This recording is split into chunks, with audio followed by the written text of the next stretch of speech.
میں وہابی نہ میں بابی، میں ہوں مسلم علمی کتابی، نہ میں وہابی نہ میں بابی، میں ہوں مسلم علمی کتابی۔ وہ جیل میں ایک فتنہ بیٹھا ہوا ہے، کیا کام کر رہا ہے؟ ہاں جی، منہ نہ متھا تے جن پاڑوں لتھا، پتہ نہیں اس کی اپنی نسل پیچھے کیا ہے حضرت جی، اور بھونکتا کس پہ ہے؟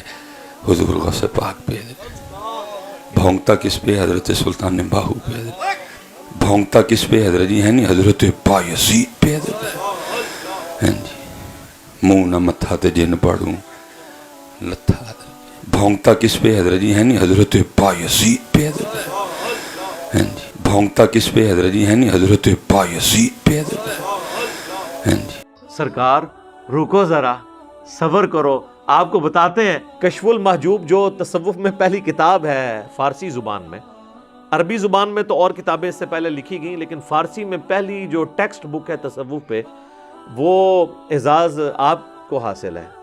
یعنی آپ کے ملک پاکستان میں لاہور میں وہ دربار ہے المعروف داتا دربار، سید علی بن عثمان حجویری المتوفہ 465 ہجری، انہوں نے کشف المحجوب لکھی ہے، اور اس میں وہ بایزید بستامی کے حوالے سے لکھتے ہیں کہ بایزید بستامی کہتے ہیں کہ جب میں پہلی دفعہ حج کے لیے گیا نا، تو میں نے جو ہے نا وہ کعبہ دیکھا اور کعبے کے رب کو نہیں دیکھا۔ اب یہ کون سی ڈیمانڈ ہے، یعنی کہ وہاں پہ کوئی، اور کہتے ہیں پھر جب میں اگلی دفعہ گیا نا،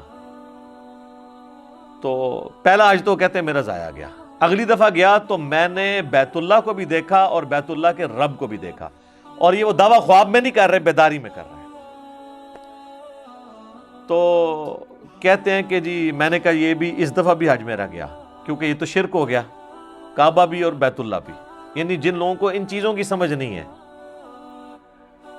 اور پھر کہتے ہیں میں جب تیسری دفعہ گیا نا تو کعبہ غائب تھا، صرف اللہ کو دیکھا۔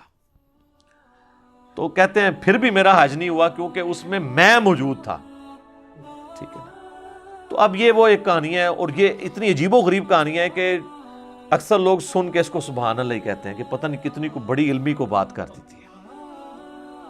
تو اس میں انہوں نے ڈائریکٹ دعویٰ کیا ہے، اور تذکرۃ الاولیاء کے اندر شیخ فرید الدین عطار المتوفہ 627 ہجری، یہ کتاب پوری دنیا کے اندر صوفیاء کے حالات کے اوپر ایک ٹیکسٹ بک کے طور پہ مانی جاتی ہے، تذکرۃ الاولیاء۔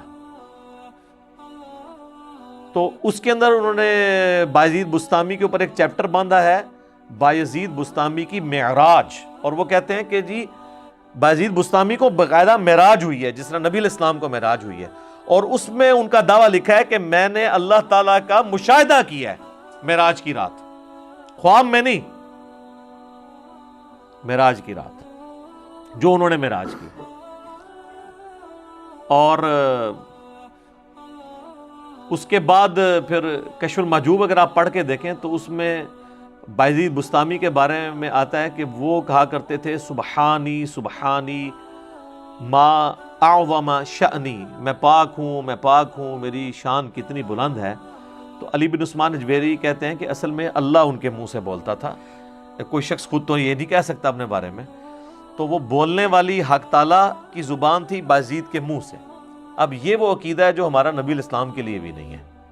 ہم نبی صلی اللہ علیہ وآلہ وسلم کے قلب اطہر پہ قرآن کا نزول مانتے ہیں، ہم یہ نہیں کہتے کہ اللہ تعالیٰ رسول اللہ کے منہ سے بولتا تھا، بلکہ ہم کہتے ہیں اللہ تعالیٰ جو ان پہ نازل فرماتا تھا وہ وہی نبی علیہ السلام ارشاد فرماتے تھے۔ یہ عقیدہ تو ہمارا نبی علیہ السلام کے بارے میں بھی نہیں ہے۔ اور پھر تذکرۃ الاولیاء کے اندر بھی یہی ان کے دعوے لکھے ہوئے ہیں، اور وہ بھی یہی اسی قسم کی باطل تعویلات کرتے ہیں۔ اور پھر وہ تو ایک سٹیپ آگے چلے گئے نا، انہوں نے کہا کہ بایزید بستامی سے جب پوچھا گیا کہ بتائیں قیامت والے دن سب لوگ رسول اللہ کے جھنڈے کے نیچے ہوں گے یا آپ کے جھنڈے کے نیچے ہوں گے؟ یہ پوچھنے والے بٹ کیڑے نے جنہوں نے قرآن حدیث دے ہی نہیں پتا۔ تو کہتے ہیں میں قسمیاں کہتا ہوں کہ محمد صلی اللہ علیہ وآلہ وسلم اور تمام انبیاء میرے جھنڈے کے نیچے ہوں گے۔ اور یہاں پہ انہوں نے ختم نہیں کیا، وہ کہتے ہیں لوائی اعظم من لوائی محمد، میرا جھنڈا محمد کے جھنڈے سے بھی بڑا ہوگا۔ استغفر اللہ واتوب الیہ۔ حضرت صاحب اگر آپ نے یہ بات کہی ہے نا تو آپ پاکستان میں آئیں تو سب سے پہلے میں پٹیشن فائل کروں گا 295C کی۔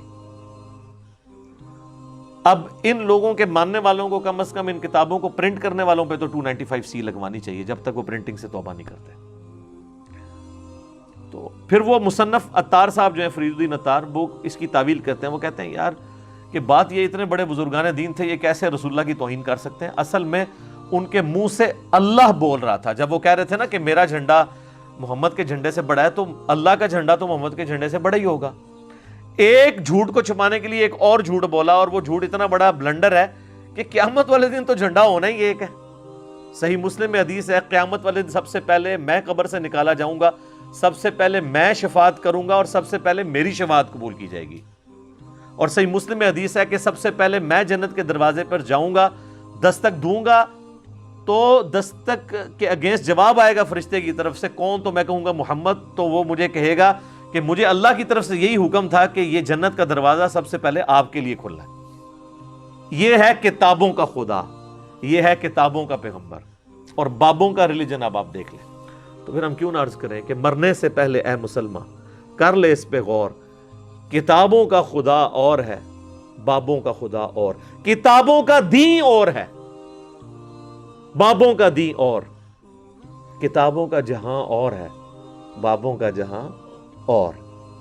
تو ٹھیک کہتے ہیں نا وکھرا جہاں ہوتا ہے، تو وکھرا یہ نظر آ رہا ہے وکھرا جہاں ہے۔ حتیٰ کہ بخاری اور مسلم دونوں میں حدیث ہے، نبی علیہ السلام نے فرمایا انا سید الاولین والآخرین، میں جتنے گزر چکے، جتنے قیامت تک آئیں گے، تمام کا سردار ہوں، اور اللہ کے حضور میں ان کا خطیب بنوں گا۔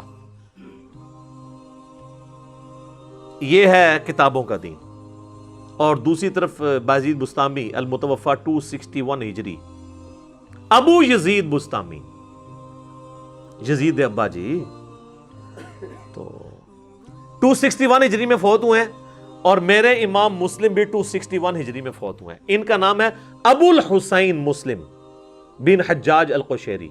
اور میں جو حدیثیں بیان کر رہا ہوں نا کہ قیامت والے دن لوگ میرے جھنڈے کے نیچے ہوں گے، میں شفاعت کروں گا، وہ امام مسلم لے کر آئے۔ کیسے ویسے میچ ہوا ہے کام؟ ابو یزید 261 ہجری والے اور ابو الحسین 261 ہجری والے، بالکل دونوں کے عقیدے ڈیفرنٹ ہیں۔ یہ ہے کتابوں کا دین اور وہ ہے بابوں کا دین۔ ہاں آپ کہہ لیں، کہنے کو تو دین سب کا اسلام ہے، لیکن کتابوں کا جہاں اور ہے، بابوں کا جہاں اور۔ اسلام کو صوفیاء بھی کلیم کر رہے ہیں، سلفی بھی کر رہے ہیں، بریلوی دیوبندی اہل حدیث شیعہ سب کر رہے ہیں، کتابوں میں دین دیکھنا ہے کیا ہے۔ تو یہ تو میں نے آپ کو اس لیے بتایا کہ یہ بیداری کے یہ لوگ دعویٰ کر رہے ہیں۔ اچھا، وہ تذکرۃ الاولیاء میں انہوں نے یہ بھی لکھا ہے کہ بازید بستامی کے بارے میں جنید بغدادی فرمایا کرتے تھے کہ ان کا اولیاء میں وہی مرتبہ ہے جو جبرائیل علیہ السلام کا فرشتوں میں ہے۔ یعنی اولیاء کے سردار کون ہیں؟ بازید بستامی۔ جیسا کہ فرشتوں کے سردار ہیں تو شیخ عبد القادر جیلانی تو فارغ ہو گئے، بیک وقت تو دو نہیں ہو سکتے نا۔ اور حقیقت یہ ہے کہ یہ دونوں ہی فارغ ہیں۔ اولیاء اللہ کا سردار امت کے اندر کوئی ہے نا تو وہ ابو بکر، عمر، عثمان و علی ہیں رضی اللہ عنہم اجمعین وعلیہم السلام اجمعین، کیونکہ غیر نبی کے اوپر یہی کیٹیگری ہے نا اولیاء اللہ کی۔ تو کہانی ہے، شیخ عبد القادر جیلانی رحمۃ اللہ علیہ کو تو پتہ بھی نہیں ہوگا میرے ساتھ انہوں نے کیا کچھ کیا ہے۔ تو بال یہ جو ٹائٹل انہوں نے دیا تھا وہ بھی انہوں نے خود کتابوں میں چھین لیا ہوا ہے خود ہی۔ کوئی ضعیف روایت ہی بتا دیں کہ سیدنا ابو بکر، عمر، عثمان و علی رضی اللہ عنہم اجمعین وعلیہم السلام اجمعین، یہی اولو العزم اصحاب رسول ہیں نا، خلفائے راشدین صلی اللہ علیہ وآلہ وسلم ورضی اللہ عنہم اجمعین۔ تو ان کو تو کبھی کوئی دیدار اس طرح کا نصیب نہیں ہوا۔ تو یہ لوگ زیادہ حقدار تھے اللہ تعالیٰ کو خواب میں دیکھنے کے یا بعد کے لوگ؟ اور اگر یہ پیکج غیر انبیاء کے لیے ہوتا تو سب سے پہلا حق تو سیدنا موسیٰ علیہ نبینا علیہ الصلوۃ والسلام کا تھا۔ سورۃ الاعراف میں جو اللہ تعالیٰ نے فرمایا کہ قال لن ترانی، تو مجھے نہیں دیکھ سکتا، تو اللہ تعالیٰ فرماتا ہے کہ بعد میں نے نبی علیہ السلام کے امتیوں کو خواب میں زیارت کروانی ہے، تو تم تو اولو العزم پیغمبر ہو، تو خواب والا پیکج آفر کیا جاتا ہے۔ میں آن دا بہاف آف سیدنا موسیٰ علیہ السلام آپ کو گارنٹی سے کہتا ہوں کہ خواب والا پیکج اگر موسیٰ علیہ السلام کو آفر کیا جاتا وہ قبول کر لیتے. ہمیں کیا جائے ہم قبول کرنے کے لیے تیار ہیں. وہ پیکج نہ پیش کرنا اس بات کی دلیل ہے کہ یہ اعزاز ان کو بھی نہیں ملنے والا تھا. اب یہ دعوے صوفیاء کے بارے میں کرنا، اماموں کے بارے میں کرنا، بزرگوں کے بارے میں کرنا، تو یہ لوگوں نے ان کے اوپر جھوٹ باندھے ہیں. ان کی تو کوئی حیثیت نہیں ہے. سیدنا عیسیٰ علی نبینا علیہ الصلوۃ والسلام کے اوپر لوگوں نے جھوٹ باندھ دیے. اس وقت دنیا میں سب سے اوریاں اور بڑا شرک حضرت عیسیٰ علیہ السلام کے نام پر لوگ کر رہے ہیں. اتنے تو بت پرست نہیں ہیں دنیا میں جتنے کرسچنز ہیں، لیکن عیسیٰ علیہ السلام کا کوئی اس میں قصور نہیں ہے. اللہ تعالیٰ نے تو قرآن میں ان کی طرف سے صفائی پیش کی ہے. لقد کفر الذین قالوا ان اللہ هو المسیح ابن مریم. بے شک وہ لوگ کفر کر رہے ہیں جو یہ کہہ رہے ہیں کہ عیسیٰ ابن مریم ہی اللہ ہے. وقال المسیح، جبکہ مسیح تو خود کہا کرتے تھے یا بنی اسرائیل، اے اولاد یعقوب، اے بنی اسرائیل، اعبدوا اللہ ربی و ربکم، اس رب کی عبادت کرو جو میرا بھی رب ہے اور تمہارا بھی رب ہے. انہ من یشرک باللہ فقد حرم اللہ علیہ الجنہ ومأواہ النار وما للظالمین من انصار. بے شک جو کوئی اللہ کے ساتھ شرک کرے گا اللہ نے اس پہ جنت حرام کر دی ہے، اس کا ٹھکانہ جہنم ہے اور وہاں پر اس کا کوئی بھی مددگار نہیں ہوگا. والعیاذ باللہ تعالی. اللہم اجرنا من النار، آمین. تو میرے بھائی قرآن میں تو اللہ تعالیٰ عیسیٰ ابن مریم کی صفائیاں دے رہا ہے کہ وہ تو موحد تھے، ان کے ماننے والے مشرک ہوئے. اسی طریقے سے بزرگوں کے بارے میں، اماموں کے بارے میں اگر کوئی چیزیں منسوب ہوئی ہیں تو ہم بزرگوں کو یا اماموں کو تختہ مشق نہیں بناتے، الا یہ کہ کسی بزرگ نے جان بوجھ کے اپنے بارے میں کوئی جھوٹ پھیلایا ہو، اور وہ بھی ہم وثوق سے تو نہیں کہہ سکتے، اس کا اور اللہ کا معاملہ ہے.